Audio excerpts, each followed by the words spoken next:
Hey guys, welcome to the Daily Word Bible Study, a plain and simple book by book, chapter by chapter, and verse by verse study through the entire Bible. And currently we are in Matthew chapter 12. And this is going to be a very interesting study. Because we're going to get a good look at how Jesus feels about religion. Now, I was going to say that Jesus was not a religious person, but that wouldn't be necessarily accurate because Jesus was religion. And even though sometimes we like to say that we are not religion, a lot of times you see people saying that I'm not following religion, I have a relationship. Well, what did that mean? Right? What did that mean that you have a relationship? I mean, and then and I'm not gonna go too deep into that. Fine, you do have a relationship, but it's certainly not dependent upon emotions, fantasy. So when we talk about religion, so there is good religion, and then there is bad religion. So when we talk about religion, religion is the observance of something, and of course, something. When we say religious, something with uh, worship, worship of something, and then the idea of whatever the deity is, you you're following the precepts of that deity. So the deity, and then you have the precepts of the deity, what is expected that they think, so, and that, of course, that can go a long way, right? I mean, there's millions of applications there. Of course, in our context, we are talking about Christianity, Judaism. And so what is the religion, say, of Christianity? And then is it good?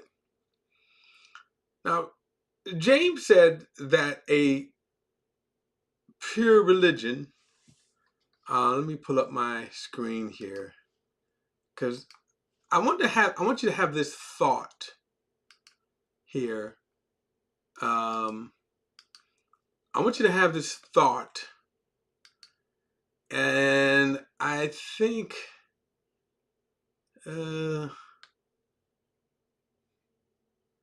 let's go to chapter 2. Or was it 1?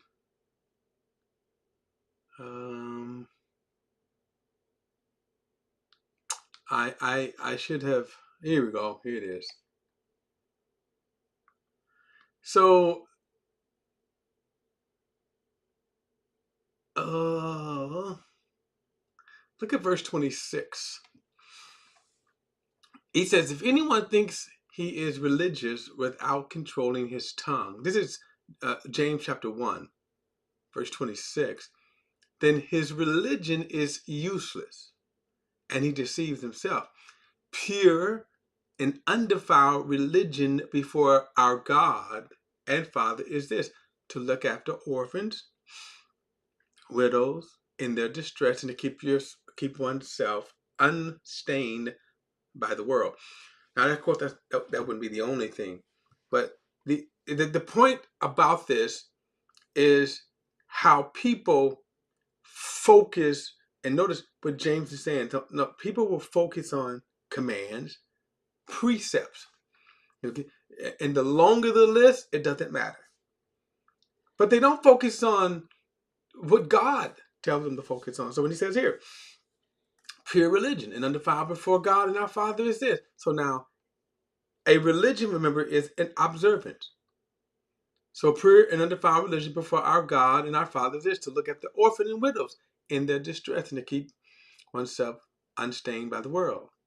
So those are the things that God will worry about. Now, you come to Christianity, and every single denomination Okay, every single one will miss this at some point. So let's get to Matthew chapter 12. And here's a good example of when Jesus clashes with religious people, now the Pharisees. Okay, so he says, at that time, Jesus passed through the grain fields on the Sabbath. Now, this was their pet peeve. Their pet peeve was we have to keep the Sabbath. Now, the Sabbath had strict commands under the Old Testament law. And basically it's this: you cannot do any work. Now, believe it or not, there are people today that keep the Sabbath. And there's a wide range of people that will call themselves Christians, or maybe not Christians, but they will say, we're going to keep the command, the Sabbath. Now, again, the Sabbath means don't do any work. It was a day of rest. Now, watch what unfolds here, right? And I mean, literally, you could not do any work. And when it says don't do any work, that literally what it means. In fact, in the Old Testament, there was a man that got killed because he gathered sticks to kindle a fire. And they called him and they said, well, hey, Moses, what should we do with this guy? He was gathering sticks. Moses said, put him in jail until we hear from the Lord. And the Lord said, he's got to go because he shouldn't have been gathering sticks. So now we come to the Pharisees. And then the Pharisees always try to get Jesus. Right? They always try to get Jesus. So,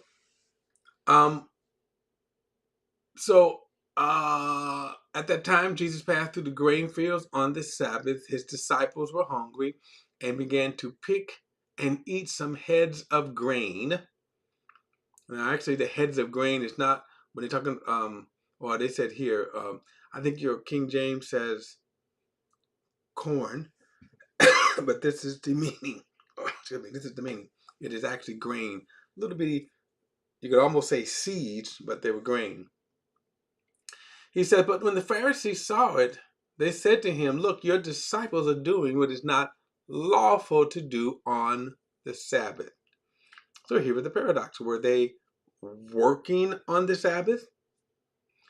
Now, under the law, if you were traveling and you were hungry, you could pick, you could stop and you could pick from someone's field or tree. In this case, the grain. Now, the law says that you could only get enough just to feed you. So you could not store. You know how some of y'all is bring out y'all purse, get those little baggies and start filling up. That would be breaking the law. In other words, the law says, okay, if you're hungry, just get enough to eat and then keep it stepping. That's what the law says. So the reality is that they were not breaking the law because they were actually abiding by the law. Now, the Pharisees, if they was going to accuse them, would have had to accuse them of storing up grain. Now, look at how Jesus responds. Verse 3. He said to them, have you read what David did when he and those who were with him were hungry? Excuse me, how they entered the house of God and they ate the sacred bread, which is not lawful for him or for those with him to eat, but only for the priest.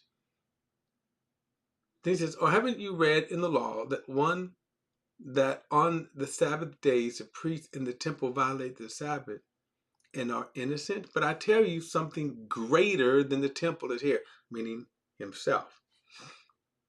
Okay? So he's going to point out something that one time David was eating, he went and got bread. He got the actual sacred bread. Now, this is kind of interesting, especially when you compare this to pagan religions, because they store food for the gods, and you could have a famine outside, and that the granaries would be full of food, and they wouldn't feed the people because they were for the gods. So, Um, he said, but David went in and ate that sacred bread. So then he said, verse 7, if you had known what this means, I desire mercy and not sacrifice, you would not have condemned the innocent. And then he said, for the Son of Man is Lord of the Sabbath. And that, of course, sent them off into a tizzy. But notice that statement there, I desire mercy, not sacrifice. See, religious people do not take, they ignore, they dismiss the mercy of God. And they focus on, are you doing the commands? Are you keeping every letter of the law? Are you keeping every comma, every dot, crossing every T? But they miss. Notice he said, I desire mercy and not sacrifice. That's what religion miss. They will condemn you to hell over the slightest thing, and yet will never ever promote God's mercy. Verse 9, moving on from there, he entered their synagogue, and there he saw a man who had a paralyzed hand. And actually the word paralyzed can also mean that he was crippled. He was, crippled. Okay. So then there he saw a man who had a paralyzed hand, and in order to accuse him, they asked him, is it lawful to heal on the Sabbath? Right?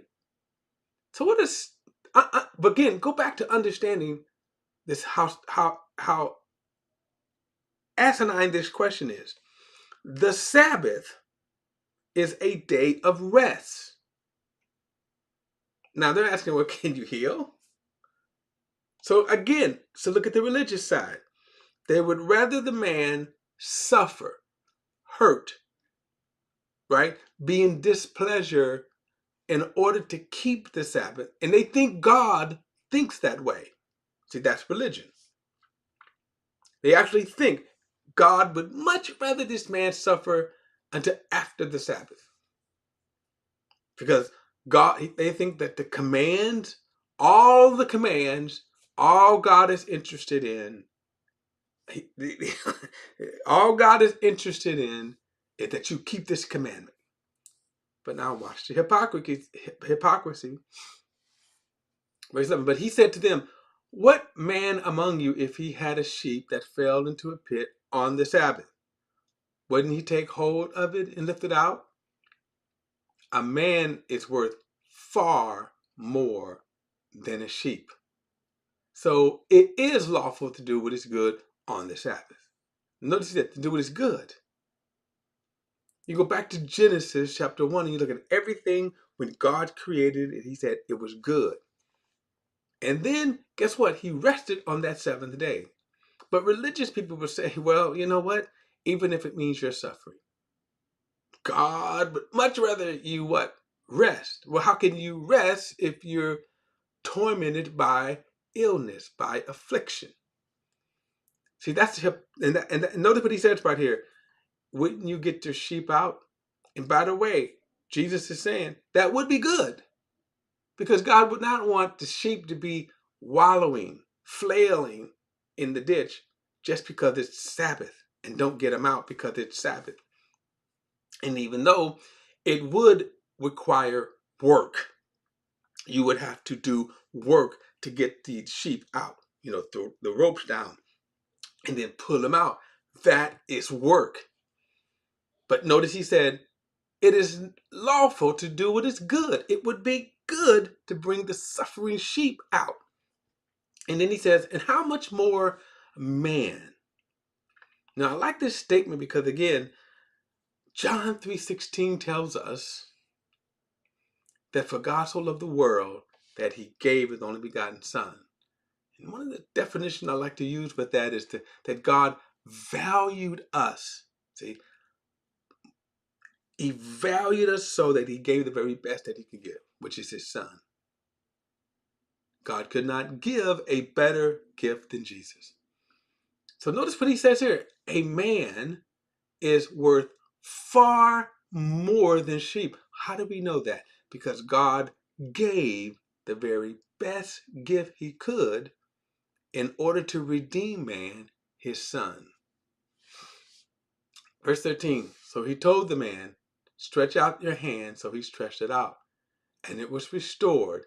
Now, in the other gospel, when we get to Mark especially, we're going to see that Jesus is going to look around them with anger because of the hardness and the callousness of the heart. That you would much rather this man suffer to fulfill your tradition, your view. Verse 14, but the Pharisees went out and plotted against him how they might destroy him. And isn't that something? Here Jesus healed the man, it was restored as good as the other, right? Look at verse 13 again, and he told the man, stretch out your hand. So he stretched it out, and it was restored as good as the other. And instead of rejoicing in that, no, he broke the Sabbath. He must pay. He broke the Sabbath. Verse 15, when Jesus became aware of this, he withdrew from there. Huge crowds followed him, and he healed them all. Now, in spite of all of this, it's funny because the Pharisees did, did not care about the welfare of people, but God did. So anyway, verse 16, he warned them not to make him known, so that it was spoken through the prophet Isaiah that might be fulfilled. Hear my servant, whom I have chosen, my beloved in whom my soul delights. I will put my spirit on him, and he will proclaim justice to the nations, and he will not argue or shout, and no one will hear his voice in the streets. He will not break a bruised reed, and he will not put out a smoldering wick until he has led justice to victory. The nations will put their hope in his name. So another messianic prophecy that Jesus was fulfilling. In other words, he didn't advertise, and he certainly did not boast that, look at me, I'm the Messiah. Look at me. Now compare that to a lot of pastors and ministers you see on TV. Just you can just compare. Now, if you think about this, Jesus didn't have to boast, did he? I mean, as they say, the proof of the pudding is in the eating. People were getting healed. Okay. Now, notice when he says he warned them not to make him known. Now, in some respects, it's also have to be put in context, because how could you not be made known? So, a paralyzed man, a blind man, right? Any kind of sickness, and you get healed, and people know that you're sick. How can you not, right? How can you not be known? And some of the reasons why, now in this case here, you could say that Jesus would tell them, oh, don't worry about it. Even though he would always tell them to go to Moses and offer the offerings according to the Mosaic law, because Jesus ministered under the law, and that would not end until his death, burial, and resurrection. So sometimes he would tell people not to tell them, because depending on where he was at, he would not want it known, because people would, again, the crowds would rush him. They would throng him, okay? And so he would sometimes, that's some of the reasons why he would tell them not to make him known. So again, here is another messianic prophecy that was fulfilled. This one was in Isaiah. Let me see here. Isaiah. These don't have it here. Okay. Where is it at? Just don't even have it. Okay. I forgot which part of Isaiah this for that. All right, guys. We'll stop it here and pick it up in the next study, when we will get into the blaspheming against the Holy Spirit. Can you blaspheme the Holy Spirit? And we'll get into that next time. All right, don't forget to like and share this video and subscribe to BP, the Bible Perspective. And as always, if you have a thought or comment, add it to the comment section below. All comments are welcome. And I will see you in the next study.